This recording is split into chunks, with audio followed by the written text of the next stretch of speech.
உன்னோட பொசியானது உன்னோட கட்சியினுடைய பொதுச் செயலாளர் உள்ளூர்ல கட்சியினுடைய பொறுப்பாளர்களை போடுறதுக்கு லஞ்சம் வாங்குறான். அதுவும் கட்சிக்காரன் எல்லா சேனலுக்கும் சொல்லியிருக்கிறான். நீ என்ன நடவடிக்கை எடுத்த?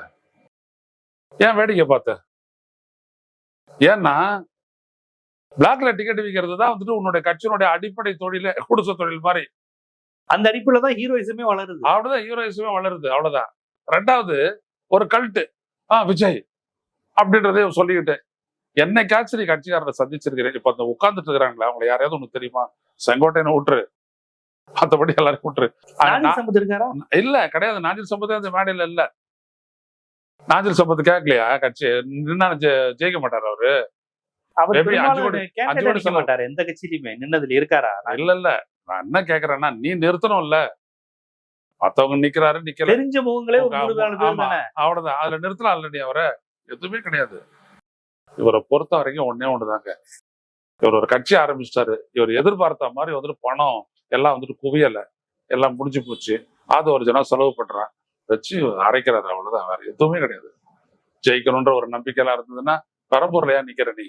எனக்கும் ஸ்டாலினுக்கும் தான் போட்டி. ஸ்டாலின் சார் அப்படி நேரம் குளத்தூர் போக வேண்டியதானே? பெரம்பூர், திருவிக நகர், குளத்தூர்ல போட்டு நாமினேஷன் பண்ணு. இன்னொரு தொகுதி அடிக்கணுமா? இதோ இருக்குது திருவல்லிக்கேணி சேப்பாக்கம், அங்க உதயநிதி, அங்க ஒண்ணு போடு. இதை குடும்ப ஆட்சி எதிர்க்கிறல்ல, 2 இடத்துலயும் போட்டு பாரு என்ன ஆகுற அப்படின்ட்டு. மக்கள் உனக்கு போடுறாங்களா அவங்களுக்கு முடிஞ்சு போயிடுதுல தேர்தல்.